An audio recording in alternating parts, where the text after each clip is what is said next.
Dan firman itu digenapi Bapak Ibu. Firman itu digenapi Tuhan Yesus, kita semua tahu dia sudah mati untuk kita.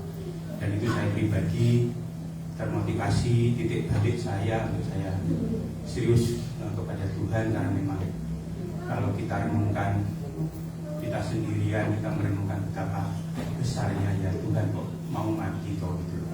Kalau tidak mati pun kan bisa.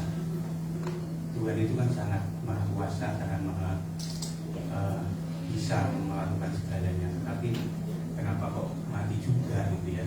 Itulah Tuhan kita yang dahsyat.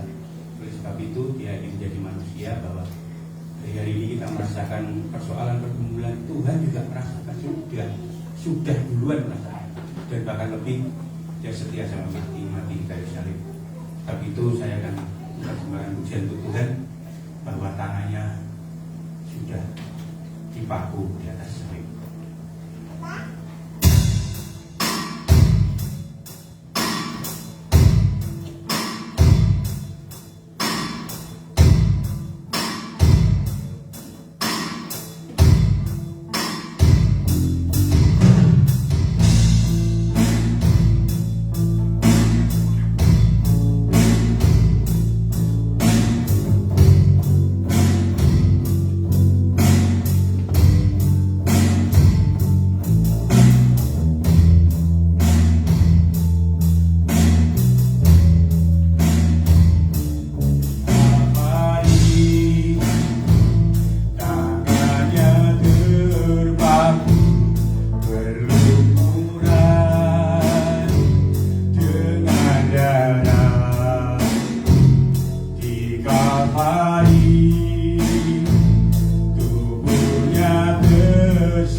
Karena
kasih engkau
begitu persembahannya Pak Didi.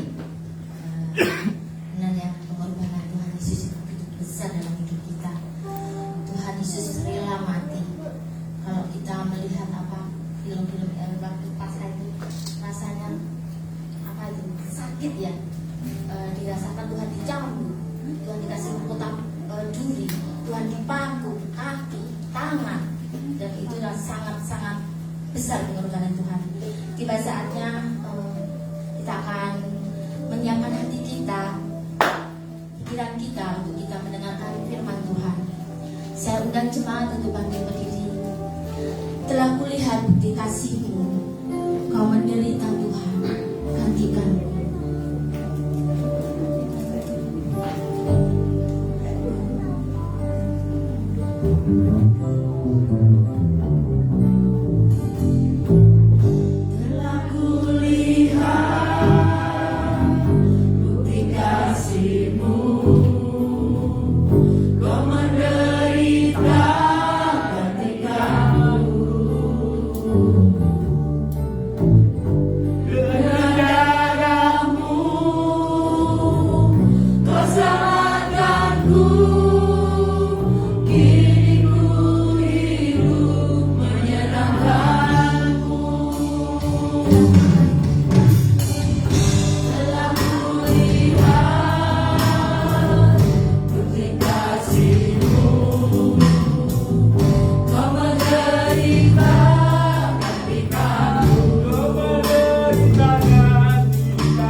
karya-Mu dalam hidup kami ya Bapa.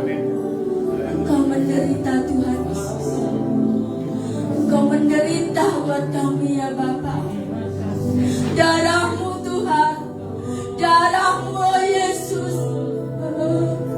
Terima kasih Tuhan. Terima kasih ya Bapa. Haleluya Yesus.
Tuhan Yesus Kristus, layakkan pakaianmu di tengahmu, boleh menyampaikan pesan dan firman Tuhan yang sesuai dengan kehendak dan keinginanmu di tempat ini. Untuk umatmu, jemaatmu di sini, singkapkan hati dan pikiranmu di sini untuk mengerti kehendak dan keinginanmu, supaya berusaha melakukan apa yang Tuhan inginkan. Bungkuslah hambamu dengan kuasa darah Tuhan Yesus Kristus. Amin. Selamat pagi Bapak Ibu sekalian. Pagi. Perkenalkan saya nama saya Nugroho. Rumah saya tempat diri saja. Bapak Gembala dan Ibu sudah tahu alamat saya.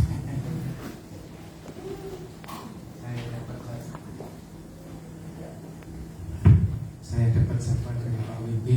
Maaf Bapak sound systemnya jadi berantem dikit.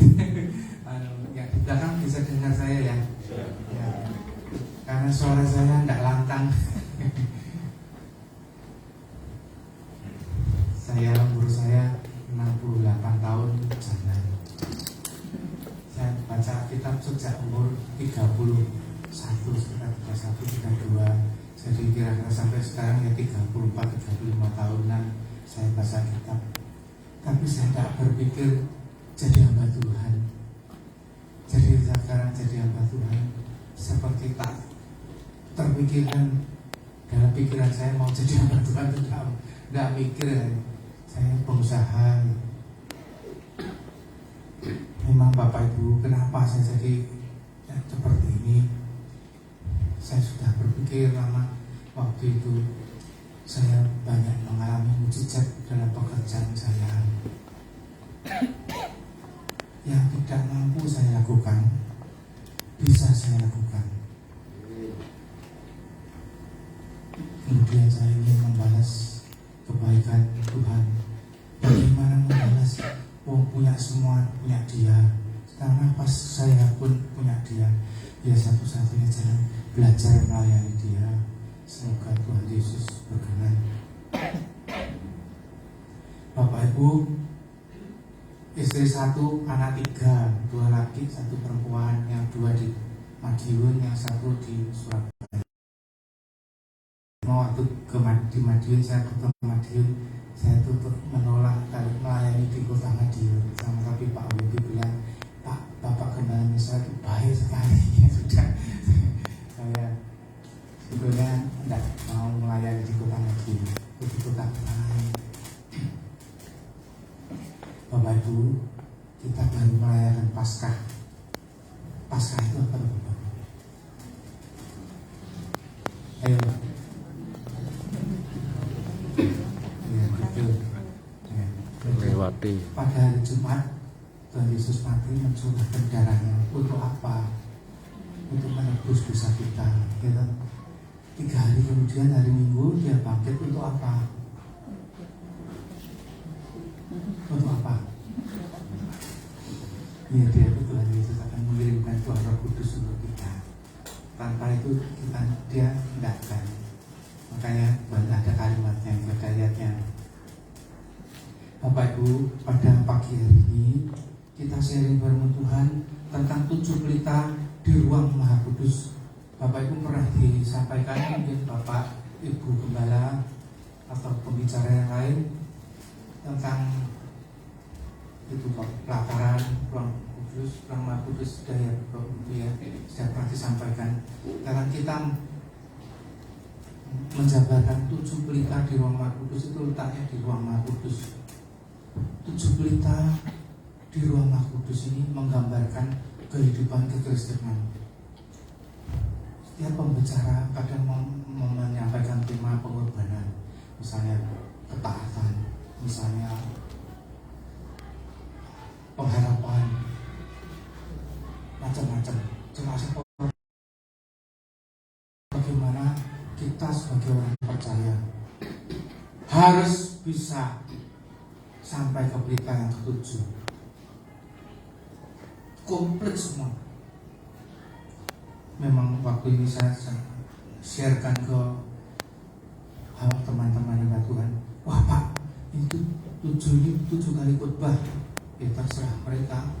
Mereka seorang hamba Tuhan begitu dikasih ke temanya langsung bisa menjabarkan. Ini sebetulnya ditranslate seorang ibu gembala yang pintar bahasa Ibrani. Saya manggilnya Ima, Bu Ima. Ima itu artinya ibu ya, tapi bahasa Ibrani. Jadi dia pintar sekali.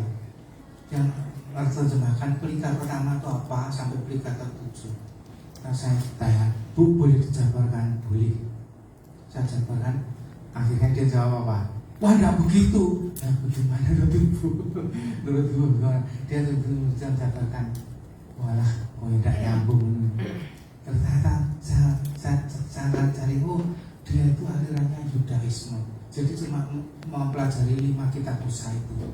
Gak bisa, 7 berita ini bisa dijabarkan sesuai dengan PA dan PB. Gak bisa dijabarkan dengan 5 hukum Musa itu aja. Wah kamu nyontek saya ya? Enggak nyontek, kan Ibu kan ngajarin saya. Saya sekarang yang jabarkan di mana-mana. Saya sampaikan di mana-mana karena ini hal yang sangat penting bagi kehidupan kekristenan. Komplit sekali. Saya ulangi ya Bapak, saya mulai ya Bapak Ibu. Pelita yang pertama itu dipanggil. Itu bahasa Ibrani ditranslate ke bahasa Indonesia. Pelita kedua itu dipilih, terpilih, dipilih atau terpilih.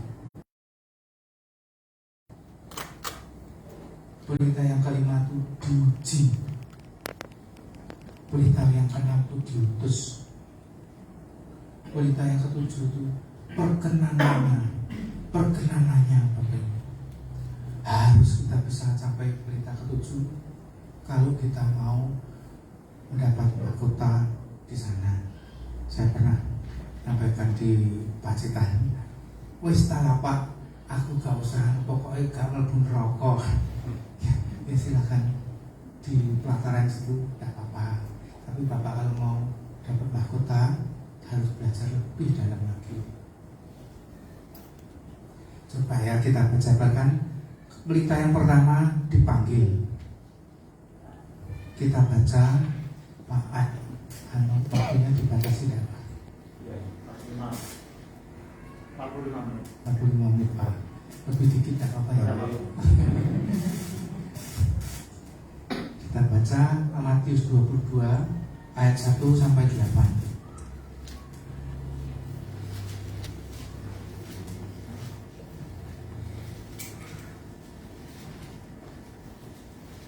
Silakan kalau Bapak Ibu mau bantu baca silakan. Matius 22 ayat 1 sampai 8 silakan Bapak atau Ibu bisa bantu baca.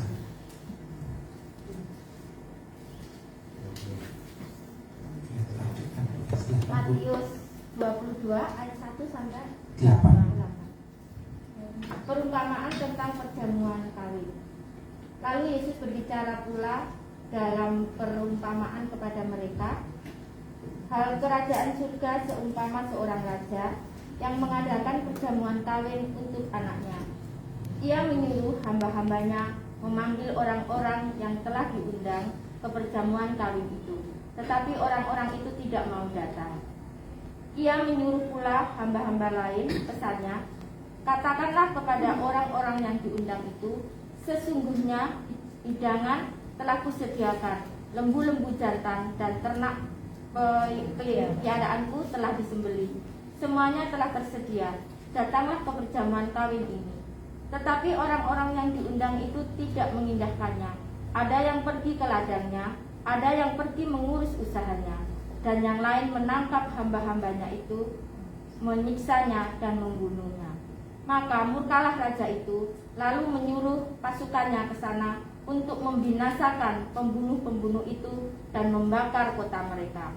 Sesudah itu ia berkata kepada hamba-hambanya, perjamuan kawin telah tersedia, tetapi orang-orang yang diundang tadi tidak layak untuk itu. Bapak Ibu, kalimat yang ayat yang ketiga memanggil orang-orang diundang ke perjamuan. Ini perjamuan Bapak Ibu. Ini perjamuan.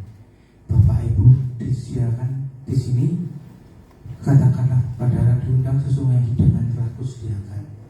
Pembicara yang menyampaikan di sini, entah itu Bapak Gembala atau Ibu Gembala atau pembicara lain, menyampaikan makanan. Makanan yang disampaikan itu ayat firman Tuhan itu makanan roh Bapak Ibu. Yang besok yang kita diterima di kerajaan surga itu apa tuh? Jiwa apa roh? Roh, betul. Sip. Ada orang yang bilang jiwa. Liru. Ada 2 Korintus, di 2 Korintus dikatakan apa yang dapat mati tidak dapat bagian dalam kerajaan Allah. Jiwa itu terletak dalam darah. Jadi roh yang bertanggung jawab masuk dalam kerajaan surga atau neraka. Bapak Ibu jadi orang percaya. Bapak Ibu jadi orang percaya pada Tuhan Yesus. Itu orang pilihan, orang yang dipanggil. Orang yang dipanggil. Enggak semua orang dipanggil. Jadi terhormat sekali. Coba Bapak Ibu dipanggil Bapak Wali Kota, senang enggak? Senang. Panggil gubernur, apalagi panggil Pak Presiden. Oh waduh, kepalanya besar betul. Ya kan? Bangga. Kita itu dipanggil Tuhan Yesus untuk jadi umatnya. Betapa Dia yang bikin semuanya, isi dunia. Terhormat sekali. Bagaimana kita meresponnya? Tinggal bagaimana kita merespon panggilan itu. Nah, seperti ditulis di sini, responnya harus datang dengan ada dikatakan di kitab Zakaria, kita harus berpakaian pesta. Pernah baca kalimat itu? Nah, kalimat pesta itu melambangkan bagian kita yang kotor, dosa-dosa kita yang lalu kita buang. Kita pakai pakaian pesta yang bersih untuk merespon panggilan Tuhan itu, yaitu membuang dosa-dosa kita. Itu melambangkan apa Bapak Ibu? Ayo, melambangkan penyerahan diri total, badan, jiwa, dan roh. Kelakuan kita, pikiran kita, hati kita selaraskan dengan firman Tuhan 100%. Jangan separuh-separuh. Mau percaya sama Tuhan Yesus, jangan separuh-paruh. Banyak di luar sana yang separuh-paruh. Minggu ke gereja, Senin, Selasa, Rabu minta pertolongan ilah-ilah lain. Banyak seperti itu. Bahkan di level hamba Tuhan pun ada. Levelnya sudah hamba Tuhan, tapi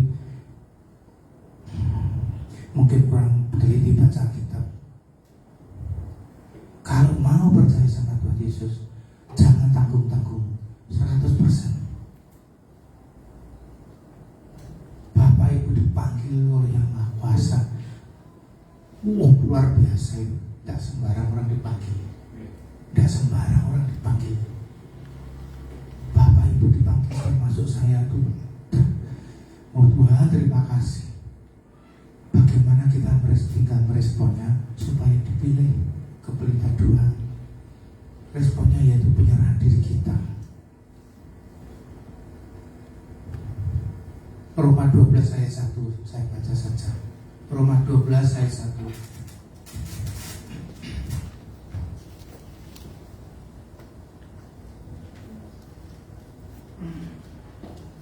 Ya. Silakan. Karena itu saudara-saudara, demi kemurahan Allah, aku mau menasihatkan kamu supaya kamu mau mempersembahkan tubuhmu sebagai persembahan yang hidup, yang kudus, yang berkenan kepada Allah.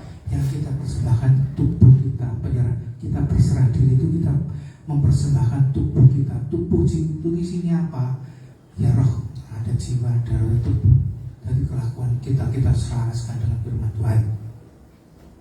Kita bersama itu melambangkan penyerahan diri kita. Roma 12 ayat 1. Ada juga orang yang dengan hancur hati, remuk hati, mungkin adalah masalah dalam keluarga, sakit penyakit atau macam-macam, sampai hatinya hancur. Itu dia datang kepada Tuhan, mempersembahkan dirinya Tuhan. Apa yang dikatakan ayat kita baca ya.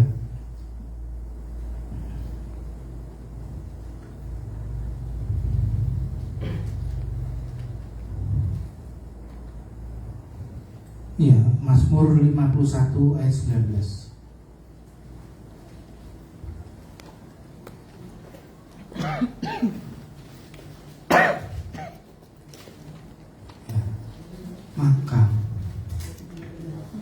Maka engkau akan berkenan kepada kurban yang benar. Bukan. Mazmur 51 ayat 19. 51 ayat 19. Ya, itu 19 belum. Ya. Maka engkau akan berkenan kepada kurban yang benar. Halo, 19. Ya, isinya begini Bapak Ibu ya. Isinya tuh begini. Orang yang hancur hati itu dekat sama Tuhan. Iya, itu 17 ya. Kurban sendirian padalah ialah jiwa yang hancur. Kurban sendirian ayat 17. Kurban sendirian yang pada Tuhan, hati yang hancur. Lalu Bapak itu datang kepada Tuhan dengan hati hancur, hati yang remuk dan mungkin masalah-masalah keluarga dan sebagainya. Itu lebih berkenan pada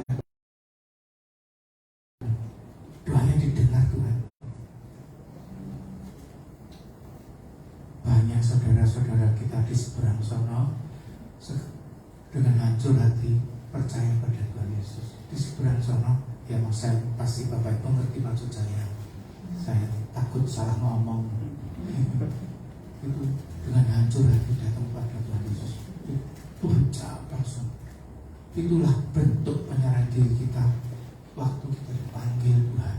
Respon kita dipanggil Tuhan. Bagaimana kita melakukan firman Tuhan dengan sungguh-sungguh. Bagaimana dalam penyerahan diri total manusia kita kepada Tuhan itu ada ketaatan melakukan firman Tuhan. Ada pertobatan total, tidak tobat kumat, tidak ada. Tobatnya 100%. Ada pengharapan yang selalu pada Tuhan. Ada kerendahan hati dan sebagainya. Di situ kalau sudah masuk kriteria yang seperti itu, kita nanti dipilih atau terpilih pelita yang kedua.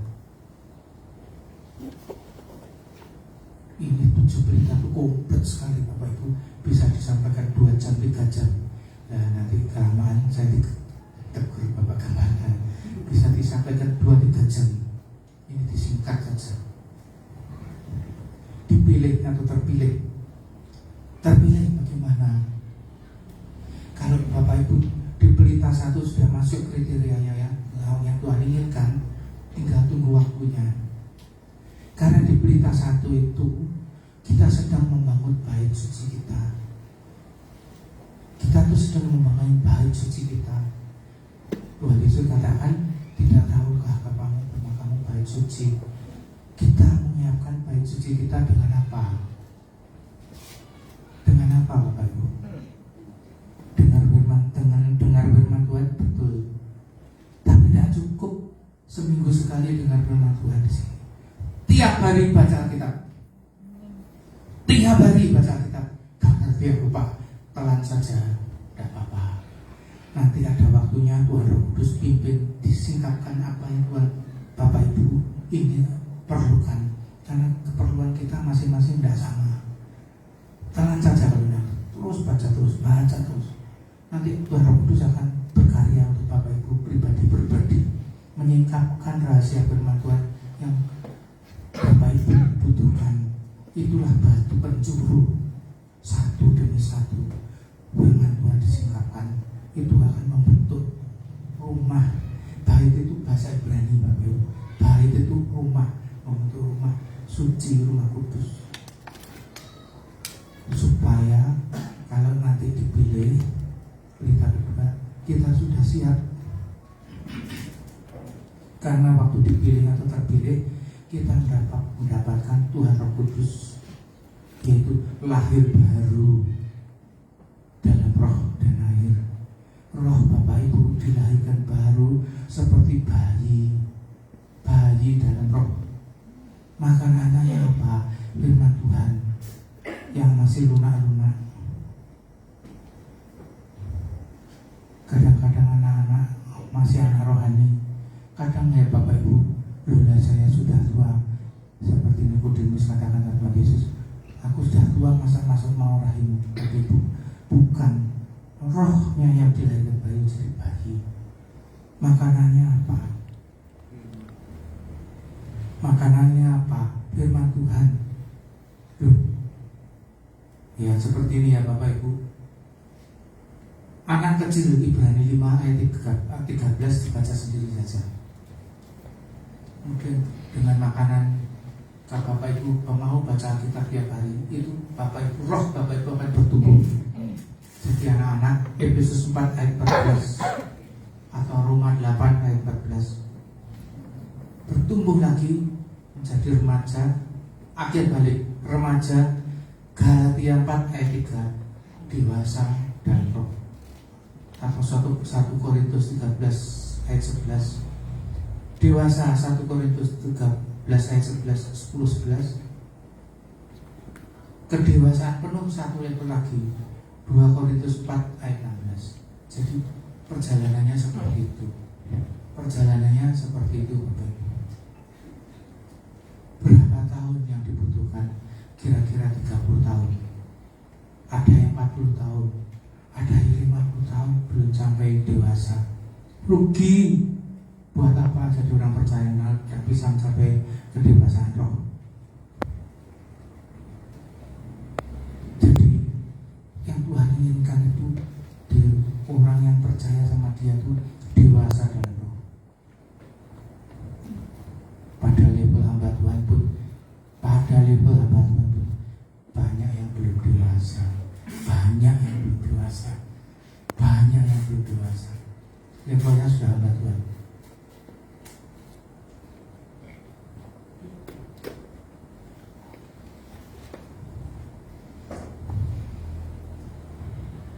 Kita baca ya, Mazmur 65 ayat 5.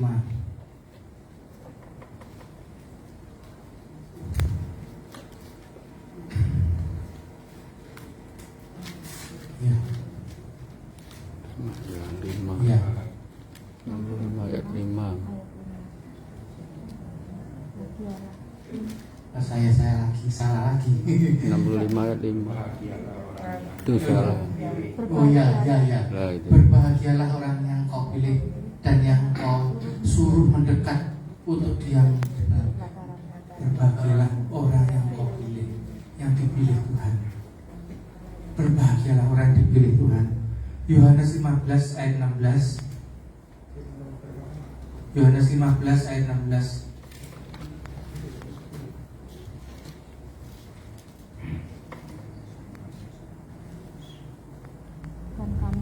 Yohanes 15 ayat 16. Iya, berbahagialah orang yang kau pilih dan yang kau suruh mendekat untuk diam di pelataranmu. Yohanes 15. Yang dikatakan ada kalimat dipilih, itu semua bahagia, disebut berbahagia, semuanya dipilih. Matius 22 ayat 11 sampai 14. Matius 22 ayat 11 sampai 14.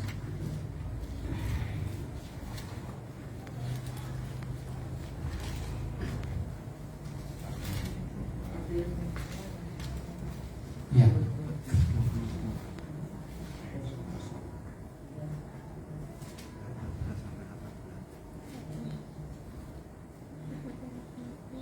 Oh ya, itu tadi ya, kembali yang tadi ketika raja itu masuk pertama, kembali tadi yang Matius tadi, ketika raja itu masuk untuk bertemu dengan tamu-tamu itu, yang melihat seorang yang tidak berpakaian pesta itu melambangkan kebersihan kelakuan kita, pikiran kita, hati kita selaraskan dengan Tuhan, dengan firman Tuhan. Hanya itu kuncinya di situ. Kalau Bapak mau melangkah ke level berikutnya, itu pikiran kita, hati kita selaraskan dengan Tuhan. Karena pada dasarnya manusia itu diserang iblis apanya?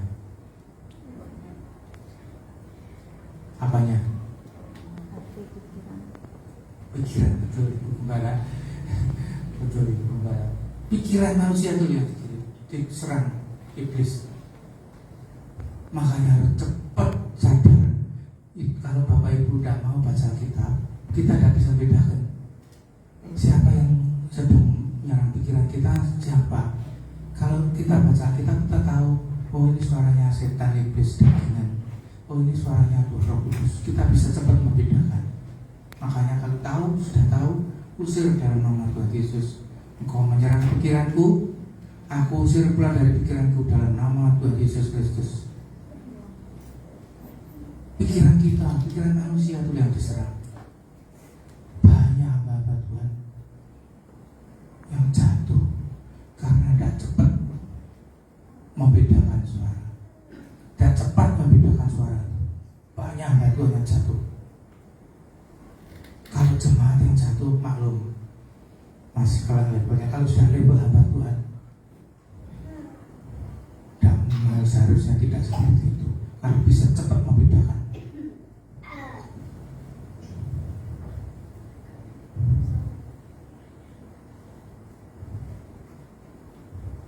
Bapak Ibu, kita mendapat baptisan Roh Kudus itu seperti ditulis, dikatakan di Alkitab, kita mendapat meterai. Roh Kudus yang kita terima itu merupakan meterai, dan itu ada tulisannya, Tuhan tahu siapa kepunyaannya. Dan meterai itu tulisannya, jadi kita punya Tuhan, kita mendapatkan Tuhan Roh Kudus itu, kita jadi meteraikan, jadi milik Tuhan. Betul? Amin. Tapi jangan gembira dulu. Hamba Tuhan bilang, itulah jaminan keselamatan kita. Betul itu jaminan selamat. Jangan gembira dulu. Dalam perjalanan itu masih berpuluh tahun ke depan, kita akan diproses. Kita akan diproses untuk pelita keempat dan kelima. Jangan gembira dulu, karena kita, Bapak Ibu lahir baru, kasih karunia yang pertama. Iman itu kalau disampaikan oleh Tuhan, iman itu orang percaya pada yang tidak kelihatan, betul ya. Iman itu ada dua. Iman itu ada dua macam. Iman penyerahan diri manusia pada Tuhan. Iman penyerahan diri manusia pada Tuhan dikatakan iman yang besar, iman yang teguh, iman yang kuat. Bukan iman yang bertumbuh. Iman yang bertumbuh itu iman yang dari Tuhan kepada kita, disebut kasih karunia, disebut juga iman pemberian. Itu yang bertumbuh, karena bisa diberikan lebih dari satu kali.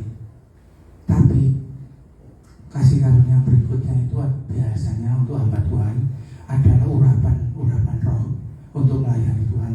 Itu misalnya Bapak Gembala, Ibu Gembala mendoakan yang sakit sembuh, mengusir setan dan lain sebagainya. Tapi kalau jemaat biasa, orang menerima urapan yang kedua, kasih karunia yang kedua, ketiga, itu kuasa mujizat. Apa yang dikerjakan Bapak Ibu tidak mungkin secara manusia, tidak mungkin dikerjakan karena saya pernah mengalaminya. Kesaksian saya sendiri mengalaminya waktu itu, saya bisa mengerjakan di luar kemampuan saya. Itu kasih karunia yang berikutnya, disebut iman pemberian. Disitulah terletak mujizat-mujizat Tuhan. Disitulah terletak mujizat-mujizat Tuhan. Itu iman pemberian. Disebut kasih karunia yang berikutnya, urapan yang berikutnya untuk jemaat. Tapi untuk hamba Tuhan, yaitu mendoakan orang sakit, mengusir setan dan lain-lain. Demikian Bapak Ibu, proses ini bukan hanya untuk jemaat, untuk semua orang percaya. Bahkan dengan level hamba Tuhan, gerejanya gede, umatnya ribuan, hamba Tuhan besar, harus melalui proses ini. Tidak seorang pun yang tidak melewati proses ini. Sekarang dipilah pelita yang ketiga. Dipilah itu bahasa Indonesia, bahasa daerahnya disendiri-sendirikan, didewek-dewek gitu. Maunya ada buah campur-campur, buah mangga, buah rambutan, buah salak, buah itu disendirikan kan. Kita baca Matius 13 ayat 47 48.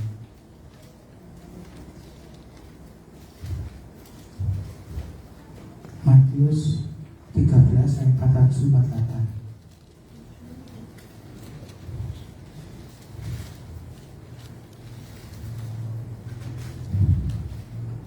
Udah tua Bapak kadang nulis saja salah. Ya. Demikian pula hal kerajaan surga itu bahwa pukat yang dilabuhkan di laut, lalu mengumpulkan berbagai jenis ikan. Terus berikutnya, setelah penuh, pukat itu pun diseret orang ke pantai, lalu dululah mereka mengumpulkan ikan yang baik ke dalam pasu, dan ikan yang baik mereka buang.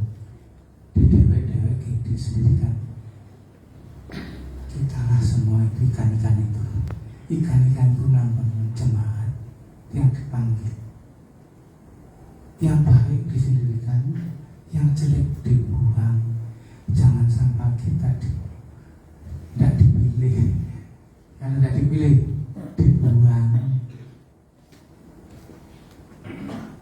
Orang Kristen di sana banyak, sedunia itu miliaran, tapi hanya mereka kelakuannya yang tidak berserah betul sama Tuhan. Kelakuannya yang masih separuh-paruh lah, separuh keduniawian, separuh ke gereja, separuh untuk Tuhan. Jadi itu melambangkan ikan, itu melambangkan jemaat. Orang yang pukat itu melambangkan hamba Tuhan itu. Penyerahan diri hamba Tuhan itu. Penyerahan diri hamba Tuhan itu melambangkan pukat. Kalau penyerahan dirinya kuat, kalau pas pukatnya kemasukan ikan besar, pukatnya tidak akan jebol. Karena ikan besar itu polanya masih macam-macam, polanya kuat sekali. Kalau pukatnya tidak kuat, pasti jebol. Itu melambangkan seperti itu, pukat.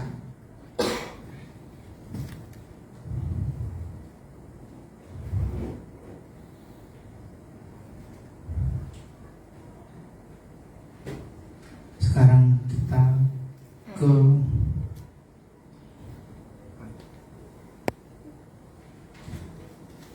saya singkat Bapak Ibu ya, pokoknya sampai waktu yang ditentukan.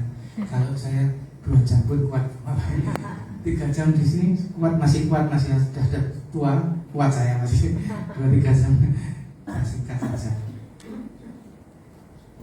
Perintah yang keempat dan kelima itu hampir jadi satu, dimurnikan dan diuji. Kita baca Zakaria 13 ayat 9. Zakaria 13 ayat 9.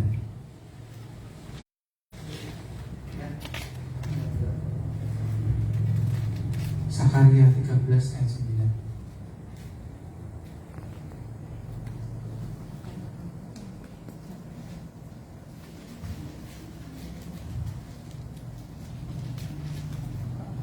Zakaria 13 ayat 9. Mosok salah meneh.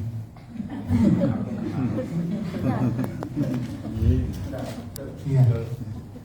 Aku menaruh yang sepertiga itu dalam api dan akan memurnikan mereka seperti orang memurnikan perak. Lah kok cuma sepertiga? Lainnya kemana? Kenapa ya Bapak Ibu bisa jawab? Kok cuma sepertiga? Lainnya kemana? Ayo Bapak Ibu bisa jawab enggak? Yang sepertiga itu yang terpilih Bapak Ibu, yang dipilih. Yang 2/3 dibuang.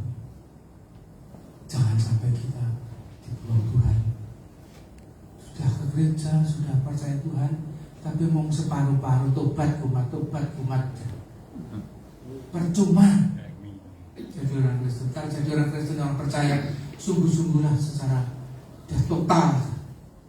Jadi terpilih sepertiga, memurnikan perak. Tuhan akan menguji mereka seperti orang menguji emas. Kok tidak seperti menguji emas saja, kok ada peraknya segala. Perak itu diuji, dimurnikan dengan koi. Salah satu pekerjaan saya memurnikan aluminium di sebelah dekat sini, di dekat sini saja.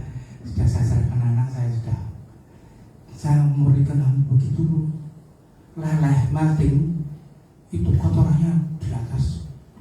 Itu dosa-dosa kita Bapak Ibu diambil Tuhan, dibersihkan. Kotorannya ngambang di atas.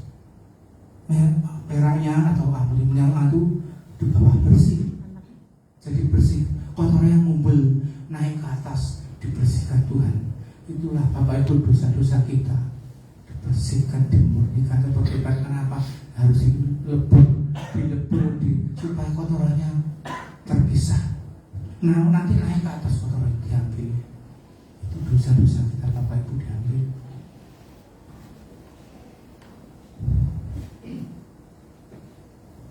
Sekarang ditulis kalimatnya, Tuhan akan menguji mereka seperti menguji emas. Kok gak menguji perak? Terutama ibu-ibu naruh emas, banyak perhiasan emas. Emas itu biasanya campurannya apa? CU, tembaga. Tapi Tuhan tidak mau dicampur. Tuhan mau emas yang 24 karat murni. Emas yang murni, Tuhan tidak mau dicampur. Melambangkan kepercayaan kita, penyerahan diri kita betul-betul 100%, tidak dicampur ke kepercayaan lain. Berserah sama Tuhan 100%, tidak dicampur kepercayaan lain. Tuhan menghendaki emas yang murni. Bapak itu tahu emas yang murni itu berkilau-kilauan. Makanya ada nyanyian cemerlang pakai emas murni, betul ada nyanyian itu ya. Cemerlang, orang emas yang lalu itu berkilau-kilau cemerlang. Tuhan inginkan dalam alam roh, Tuhan inginkan kita seperti itu, cemerlang di hadapan Tuhan.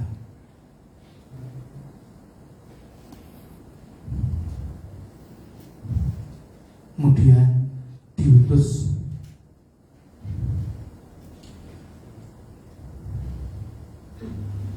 kita, diutus masing-masing. Ini panjang Bapak Ibu, tapi saya singkat saja.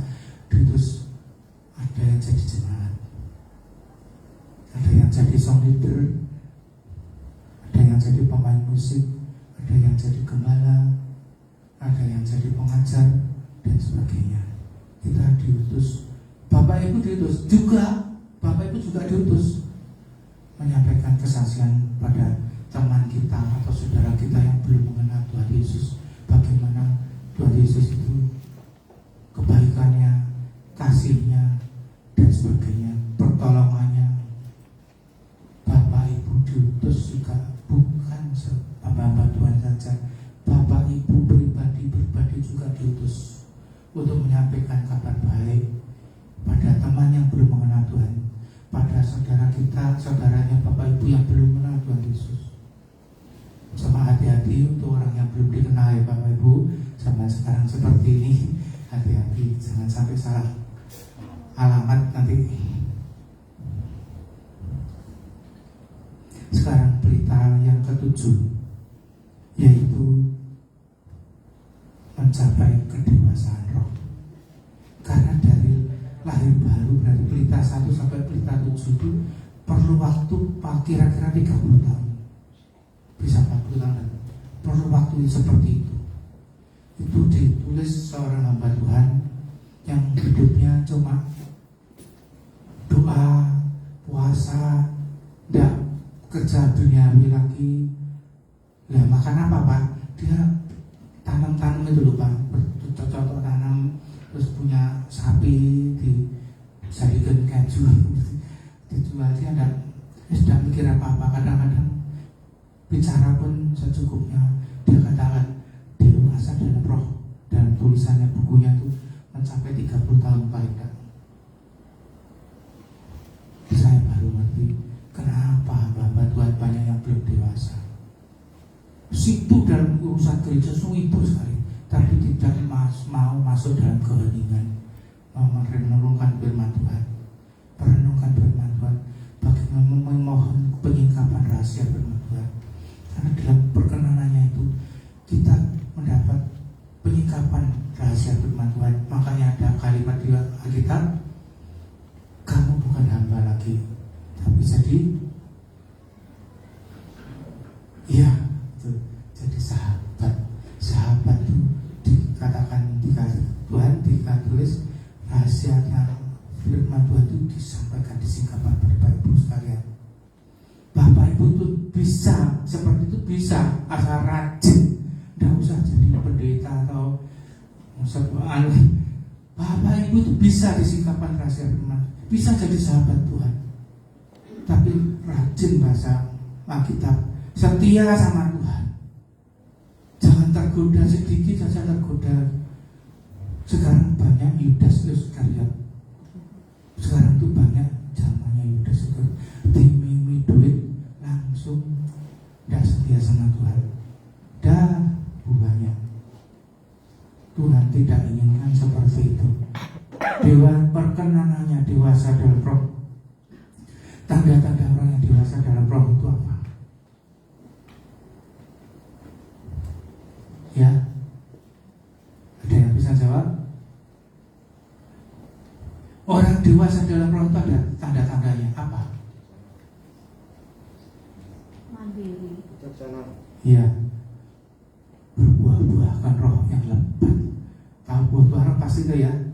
Nah, bukan buah iman. Iman tidak berbuah.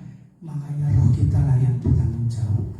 Makanya disebut berbuah-buahkan roh yang lebat, yang lebat. Jadi Mas Murni yang berkilau-kilau di hadapan Tuhan dalam alam roh. 1 Yohanes 3 ayat 6 dan 9. 1 Yohanes 3 ayat 6 dan 9. Ya, saya baca. Karena itu setiap orang yang tetap berada di dalam Dia tidak berbuat dosa lagi. Setiap orang yang tetap berbuat dosa tidak melihat dan tidak mengenal Dia. 9.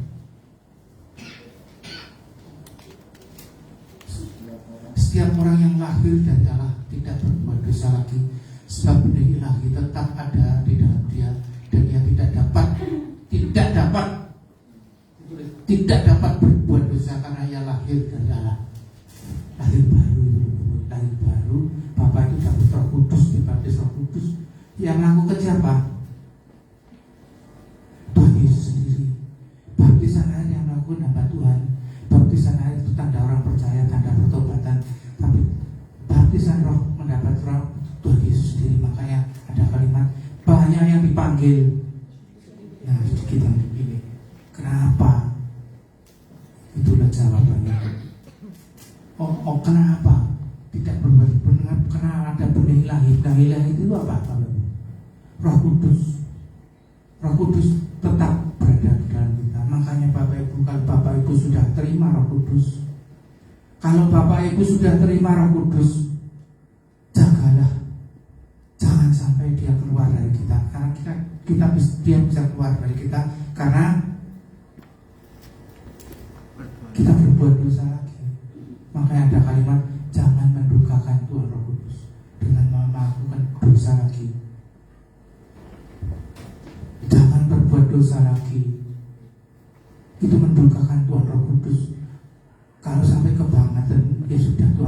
keluar dari kita. Jangan harap diterima dalam kerajaan surga. Jangan harap diterima dalam kerajaan surga. Iya betul. Betul Bapak Ibu, sudah ada ayatnya semua. Ada orang yang menerima dengan sepenuh hati, ada orang yang tertawa, ada tidak apa-apa. Silahkan Bapak Ibu masing-masing menerima ayat firman Tuhan ini. 7 berita Roh Maha Kudus menggambarkan kehidupan kekristenan yang harus kita jalani. Yang harus kita jalani. Bisa enggak? Adik-adik yang masih muda, silakan, waktunya masih panjang. Tapi seperti saya atau mungkin bapak yang sudah sepuh, waktunya tinggal, itu waktunya sempit.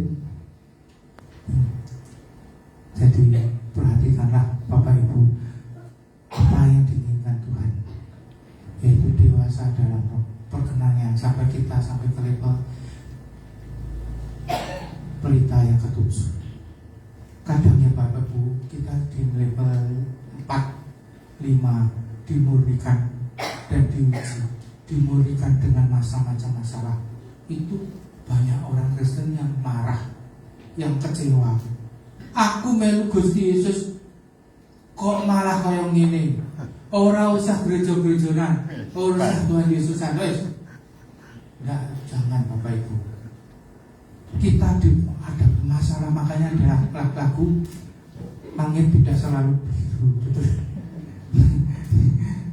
Kita diberi masalah banyak itu, Tuhan janji tidak melebihi kekuatan kita.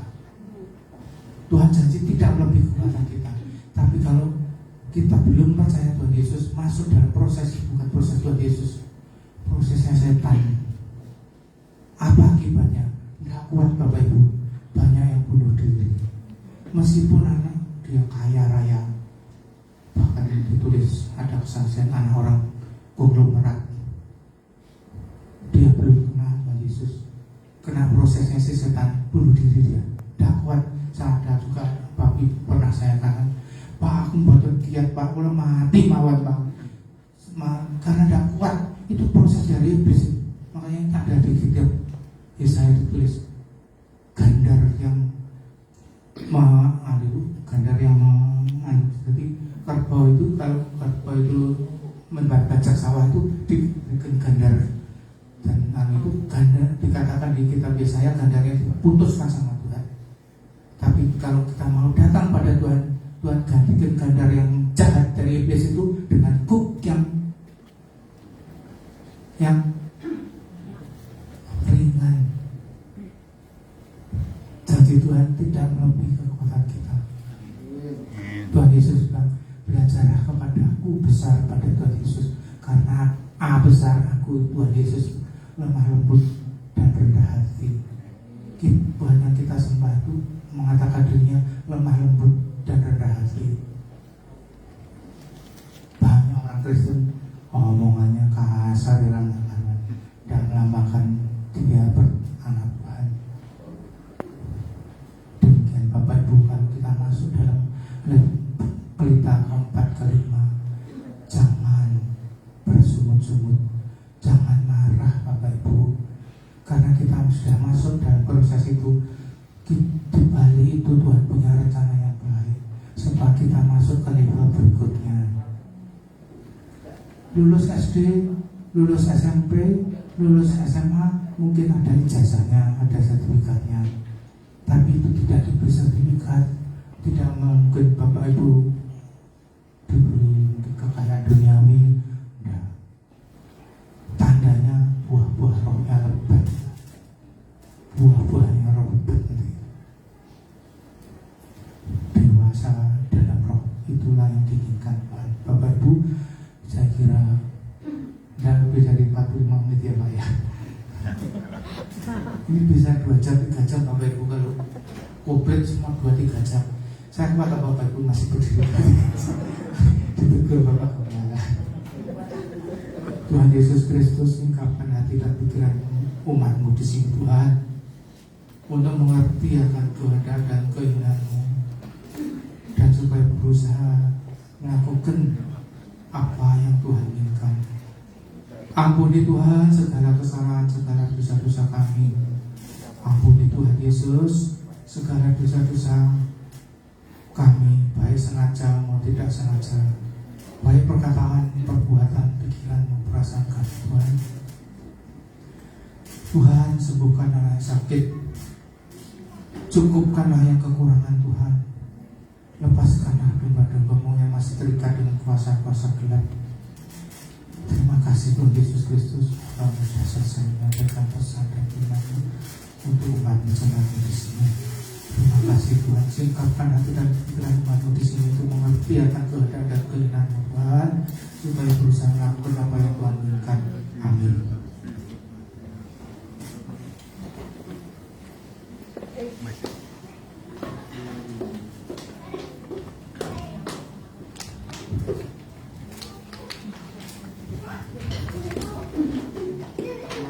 Terima kasih untuk firman yang sudah disampaikan oleh Bapak Guntoro. Kami segenap jemaat yang kedatangan Bapak dengan penuh sukacita. Kami doakan pekerjaan dan usaha Bapak juga pelayanan menjadi lebih dipakai Tuhan. Ada sedikit lagi kesaksian ini dari Pak Ali. Monggo Pak Ali.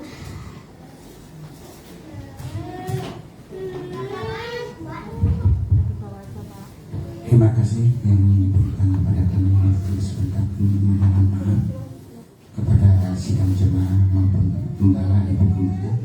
Kami minta waktu sedikit saja untuk menyaksikan kebaikan Tuhan Yesus yang telah diberikan kepada kami. Kalau menurut kami dengan kekuatan kami tidak mampu. Tetapi kami percaya di balik semua itu Tuhan mempunyai rencana yang baik dan Tuhan memberi kekuatan kepada kami. Ketika kami sakit selama 5 minggu, kami harus memakai tongkat yang direncanakan sama dokter dioperasi kaki sebelah kiri. Tetapi kami percaya tidak ada yang mustahil bagi Tuhan kita. Tuhan kita itu dokter segala dokter, tabib segala tabib. Dengan kami penuh dengan sukacita, kami penuh dengan semangat untuk memuji dan menyembah. Ketika anak kami, istri kami telah tidur, kalau orang Islam bilang tahajud di pada tengah malam, kami bangun jam 12, jam setengah 1, terus kami berlutut di depan Tuhan sambil tidak bisa berlutut, tapi kami duduk sambil memuji dan menyembah Tuhan. Ketika itu berjalan demi berjalan, bukannya operasi aja Tuhan memberkati kami. Ketika kami pada hari Kamis kemarin, kami bersama istri kami, bersama anak kami, bersama mantu kami juga ke rumah sakit. Direncanakan pada hari itu kami mau dioperasi. Tetapi apa yang terjadi? Yang Tuhan berikan pada kami kesembuhan yang sempurna. Tetapi kami tidak sampai melewati operasi. Pas ketika dokter meriksa, dokter ortopedinya periksa kami, dipegang kaki kami, ternyata semua yang sudah sembuh. Tetapi memang kita harus menjalani terapi itu, memang kita harus menjalani. Kesembuhan itu memang datang dari Tuhan, tetapi Tuhan memberi melewati medis, melewati obat. Tapi kami percaya di sebuah ketika kami ada masalah ini, kami sebulan hampir 5 minggu kami tidak kerja. Kami tidak mengandalkan anak, biar ada anak kami yang bekerja, tetapi kami tetap mengandalkan Tuhan. Tetapi apa yang Tuhan berikan kepada kami ketika kami sakit, anak kami yang di Jogja, Pak, minta tolong Pak, kirimkan uang untuk keperluan kuliah kami, Pak. Terus saya tanya, berapa yang diperlukan? 500 Pak. Saya langsung nangis, Tuhan, pada hari besok kami memerlukan 500.000 Tuhan. Bagaimana Tuhan kami harus menghadapi ini Tuhan? Tetapi kami bangun lagi semacam sembahyang ini doa tengah malam. Ternyata Tuhan berikan kepada kami. Tetapi kami tidak langsung ngomong, ya besok Bapak kirim. Tidak. Tetapi kami mengajar pada anak kami berdoa. Hanya Tuhan yang dapat menolong kita sekeluarga. Terus kita berdoa. Ternyata apa? Teman SD yang kami tidak pernah hubungi, ternyata dia calling kepada kami. Li, apa kabarnya? Luar biasa dalam Tuhan Yesus. Kata saya, dia semuanya orang Kristen, orang Islam semua di grup kami. Ternyata apa yang terjadi? Kamu punya rekening? Punya, kata saya. Tolong kirimkan. Ketika kami mengirimkan, apa yang terjadi? Kita memerlukan 500, tetapi Tuhan juga tidak lebih, tidak kurang, cuma 500.000 Tuhan berikan kepada kami. Ternyata kami besok paginya, kirim nomor ATM-mu, Papa kirim pada siang hari ini. Terus saya suruh anak kami yang bungsu mengirimkan kepada anak kami yang di Jogja. Ketika itu kami berdoa terus. Kemarin anak kami minta lagi, Pak, kami kalau jalan kaki, Pak, kami sakit Pak kakinya. Memang dia punya sakit yang sama dengan saya, udah dioperasi di lututnya, tapi dia minta, Pak, aku kalau jalan terus, Pak, dari kontrakan rumah yang baru sampai ke kampus itu jauh. Tadinya kita kos rumahnya yang dekat kampus, ternyata puji Tuhan dosen yang dosen agamanya, dia memberkati anak kami, dia menyewakan satu rumah, Bu. Satu rumah itu kamarnya 3, diisi cuma 2 orang. Anak saya sama temannya, berhubung anak saya latih untuk belajar melayani, anak saya latih untuk menginjil orang. Ternyata apa? Tuhan memberkati anak kami dengan kontrakan rumah yang tidak usah dibayar. Cuman untuk bayar lampu itu wajar lah. Tetapi kami percaya semua yang kami lakukan itu hanya kehendak Tuhan Yesus. Terima kasih, biarlah kesaksian ini untuk menjadi kekuatan bagi kita. Apabila kita jatuh di dalam yang jurang yang dalam, kita nggak usah takut. Kita berharap kepada Tuhan Yesus, jangan berharap kepada orang lain. Terima kasih, biarlah kesaksian kami ini mendapat sebagai berkat bagi saudara-saudara yang mendengarkannya. Kami kembalikan kepada yang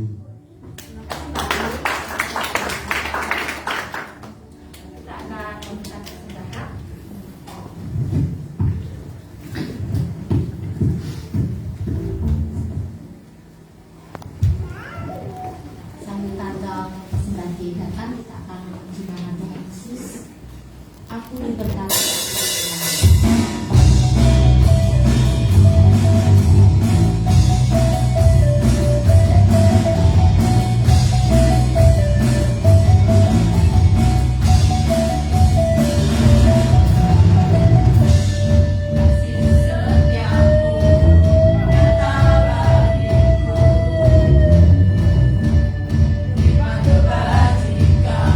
Tersedia bagiku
bersatu di dalam doa.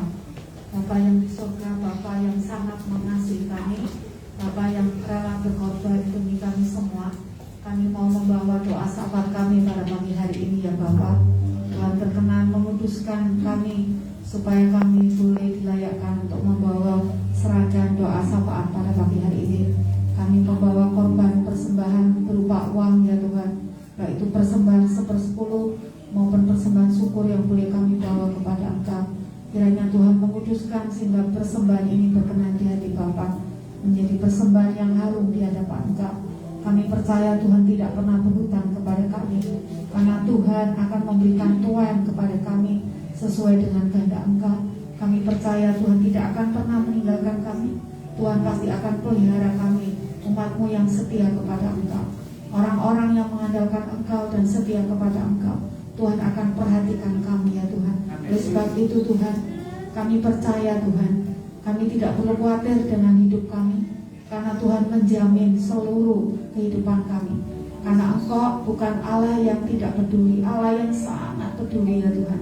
Terima kasih kami punya Bapa yang begitu mengasihi kami, bahkan kami berharga di mata Engkau ya Tuhan, sehingga Engkau rela membayar lunas hutang dosa kami dengan Engkau rela disalib ya Tuhan. Terima kasih Tuhan.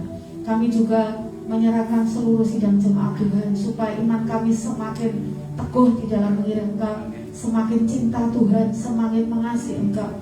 Karena di ujung akhir zaman ini banyak orang tidak peduli dengan agama, banyak orang yang sibuk untuk mencari hal-hal yang bersifat duniawi Tuhan, mengesampingkan hal-hal yang rohani. Tuhan tolonglah kami supaya kami masuk di dalam tingkat kedewasaan roh kami. Kami menjadi orang yang dewasa di dalam Engkau ya Tuhan, sehingga kami nanti akan menikmati surga yang sangat mulia yang Tuhan janjikan kepada kami.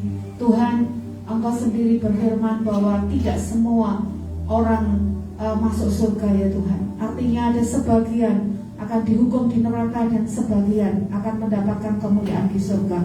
Ya Tuhan, kami berdoa, tolonglah kami semua supaya di ujung akhir zaman ini kami boleh menjadi orang-orang yang bijaksana dalam menjalani kehidupan, sehingga kami boleh mencapai tingkat kedewasaan roh kami, sehingga ketika sewaktu-waktu Tuhan memanggil kami boleh layak untuk memasuki surga yang indah dan maha mulia ya Tuhan, yang sudah Tuhan siapkan buat orang-orang yang setia sampai akhir hidupnya ya Tuhan. Terima kasih ya Tuhan.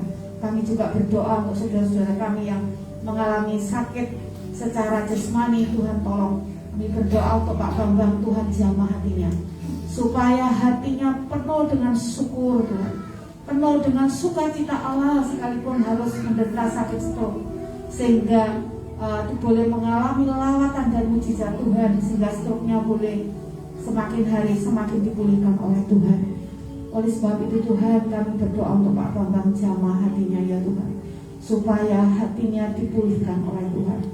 Kami juga berdoa Tuhan, menyerahkan untuk Pak Al.